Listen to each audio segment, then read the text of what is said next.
Buenas a todos, en esta nueva entrega, en este pasaje de la historia, hoy os voy a hablar de un acontecimiento bélico sucedido al final de la Guerra Civil Española y que recibe el nombre común de la ofensiva final. ¿Qué es la ofensiva final? Bueno, pues como muchos habrán adivinado, es la última ofensiva del bando franquista, del bando sublevado, contra la Segunda República, casi al final de la Guerra Civil.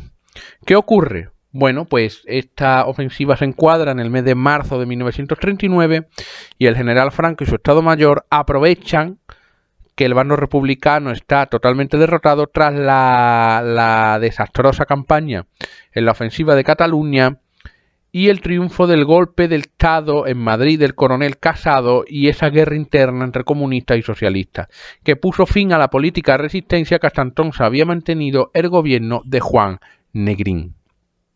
Tenemos que ver los antecedentes. Los antecedentes se pueden remontar al 5 de marzo de 1939, cuando se inicia el golpe de Estado del coronel Casado, 5 de marzo del 39, y que fue encabezado por el coronel republicano Segismundo Casado, jefe del ejército del centro, siendo apoyado por fuerzas políticas de la zona republicana que abogaban por finalizar ya la guerra civil, que consideraban totalmente perdida y que no deseaban que gente joven, bueno, o mayor o de la edad que fuera, muriera por nada. Y entre los que se encontraban en este grupito se encontraban socialistas antinegristas, es decir, contrario a la política de resistencia de Juan Negrín. Estaban encabezados en Madrid este grupito por Julián Besteiro, los anarquistas y los republicanos de izquierda. Bueno, el golpe triunfa tras desencadenarse en Madrid una guerra civil dentro del bando republicano entre las fuerzas casadistas y los comunistas, que eran los únicos que apoyaban ya, junto con un pequeño sector del Partido Socialista, la política de resistencia de Negrín, y se forma entonces un Consejo Nacional de Defensa, que inicia las conversaciones con el bando sublevado. Pero claro, el general Franco reitera en numerosas ocasiones, de manera vaga, que solo acepta la rendición incondicional del Ejército Popular Republicano y como él diría en muchas ocasiones, como buen gallego y persona de misterio, luego ya se verá, ¿de acuerdo? Así que el 12 de marzo el Consejo Nacional de Defensa condena a muerte a un militar de filiación comunista que se había opuesto al golpe y comienzan a moverse las fichas, ¿de acuerdo? Este Consejo Nacional de Defensa intenta llegar a un acuerdo con el gobierno de Burgos. El gobierno de Burgos era donde general Franco tenía su cuartel general, en un palacete en la ciudad de Burgos. Pero el bando sublevado insiste, solo se admitirá la rendición incondicional de la República de personas que no hayan cometido crímenes de guerra y luego ya se verá. Este 8 de febrero de 1939, Franco ya había dictado en la ciudad de Burgos la ley de responsabilidades políticas, donde se condena de antemano y de modo retroactivo a todo individuo que hubiera apoyado a la República desde el 1 de octubre de 1934, civil o militar, sin importar su cargo, partido, jerarquía, desde octubre del 34, no es del 36, por lo cual prácticamente, pues, es verdad que ahí estaba el bienio negro, el llamado bienio negro a la derecha, pero bueno, prácticamente casi todo el mundo caía, vulgarmente como se dice, iba a caer en el pozo, porque, bueno, desde el 1 de octubre del 34, pues casi todo el mundo. Esta ley hizo que en la zona republicana creciera mucho el pánico, el terror y el miedo a las represalias. Normal, casi todo el mundo estaba en el saco. Y la norma daba a Franco un poder absoluto y discrecional para ejercer la represión política, sin importar su filiación en cualquier partido u organización. Pero bueno, el 19 de marzo Franco acepta recibir a los enviados republicanos y el coronel Casado envía el día 23 unos emisarios a Burgos. El teniente coronel Garijo y el comandante Ortega para negociar directamente con el bando franquista. El Consejo Nacional de Defensa espera al menos que si Franco no acepta las condiciones de paz garantizara la ausencia de represalia. El gobierno de Reino Unido y Francia ya habían reconocido al régimen de Franco, el Vaticano también, y tras la aplastante victoria de la ofensiva de Cataluña se habían reforzado las ansias del bando sublevado para exigir una capitulación sin condiciones a la República. Muchos esperaban el llamado abrazo de Vergara entre republicanos y sublevados, como ocurrió en la guerra civil, en la guerra carlista, pero no fue así. No hubo abrazo, lo que hubo sería sublevación, derramamiento de sangre y represalia. El mismo día 23 tienen lugar las conversaciones y de nuevo, de manera cansina, se dice que las tropas republicanas deben rendirse y se añade que en un plazo de 2 días la aviación republicana debe ser entregada a los franquistas. La marina no tiene importancia, pero bueno, se habla de la aviación. Y que el 27 de marzo se decretaría un alto el fuego en todos los frentes para que las tropas rebeldes avanzaran. Ante esto, las fuerzas republicanas solo debían hacer 2 cosas: rendirse y entregar sus armas. En cuanto a las temidas represalias, se le pregunta y Franco, pues bueno, se pone en plan vago mental y dice que una promesa verbal de justicia a quienes no hubieran cometido crímenes, sin dar más explicaciones. Tampoco se acepta la petición de Casado de ejecutar una rendición por zona, cuyo fin era dar tiempo a los refugiados republicanos que intentaran salir de España. Los emisarios de Casado pidieron un total de 25 días para cumplir la exigencia, pero no les fueron concedidos. Solo se les permitió redactar un documento que fijase de modo pacífico de proceder a la rendición, ya que las tropas franquistas simplemente avanzarían en ofensiva cuando vencieran el plazo fijado por Franco. El 25 de marzo, los emisarios de Franco protestan porque la aviación republicana no se había entregado aún, acusando a Casado de no controlar sus propias tropas y por tanto no estar en condiciones de negociar. Dando por terminada toda negociación, los emisarios republicanos vuelven a Madrid la mañana del día 26 para intentar apurar la entrega de la aviación. Pero ya era muy tarde. La madrugada del 27 de marzo, Franco pierde la paciencia, deja de esperar y ordena la ofensiva a sus tropas.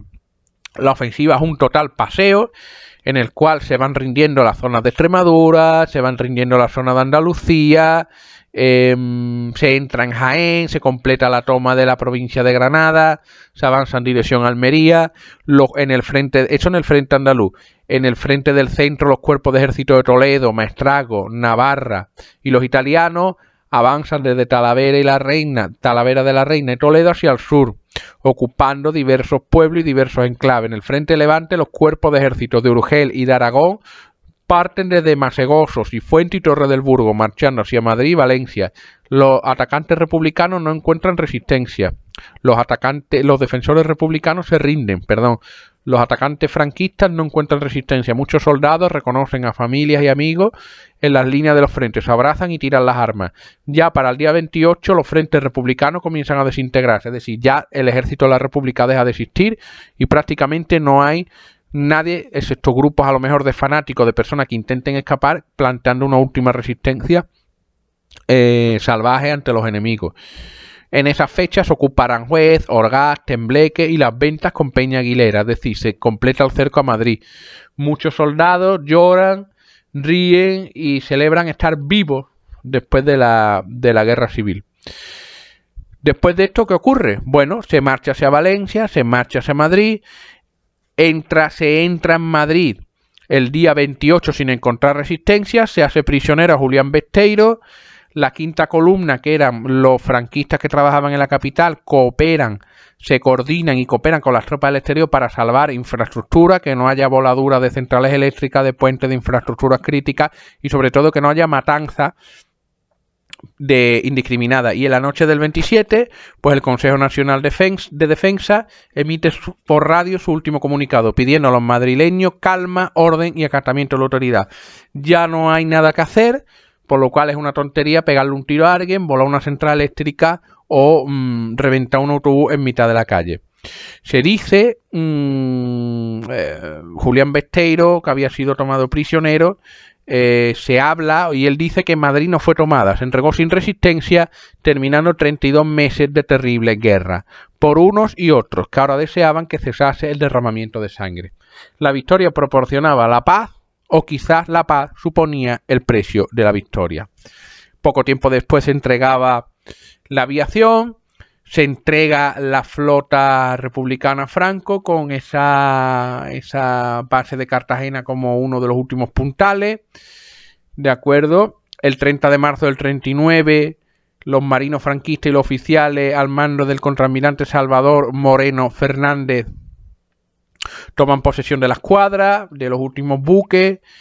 Es verdad que habría unos últimos bombardeos. Los días 6, 9 y 25 de marzo del 39 Alicante y sus puertos son atacados, el puerto de Valencia a lo largo del mes de marzo, Gandía, Torrevieja y Santa Pola. Ahí era la última posición de los republicanos, de la que yo os hablaré, y de donde los barcos, algunos ingleses, franceses o españoles, partían hacia Marsella o hacia otros puertos del norte de África.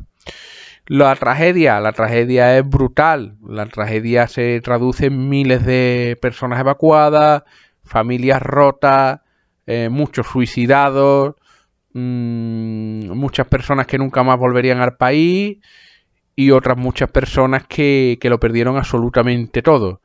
Para el anochecer del día 31 de marzo de 1939, excepto el muelle de Alicante, curiosamente, todo el territorio español se hallaba en manos del régimen de Franco. Los vencedores anunciarían, mediante el célebre parte del cuartel general del Generalísimo en Burgos, el fin de la guerra oficialmente al día siguiente. Por supuesto, se capturarían cientos de armas, cientos de prisioneros, las cárceles llenas, y comenzaba la terrible posguerra que acabaría en parte años después. El estado de alerta se mantuvo durante unos años con esos planes de desarrollismo del que ya os hablé en otros vídeos y que le dieron a España un nuevo aire dentro de lo que es la llamada tragedia nacional. Hasta aquí el vídeo, comentarios, ideas u opiniones en el cajetín de abajo de comentarios, siempre abierto a nuevas ideas, y nos vemos en la próxima entrega. Cuidaros mucho y hasta la próxima.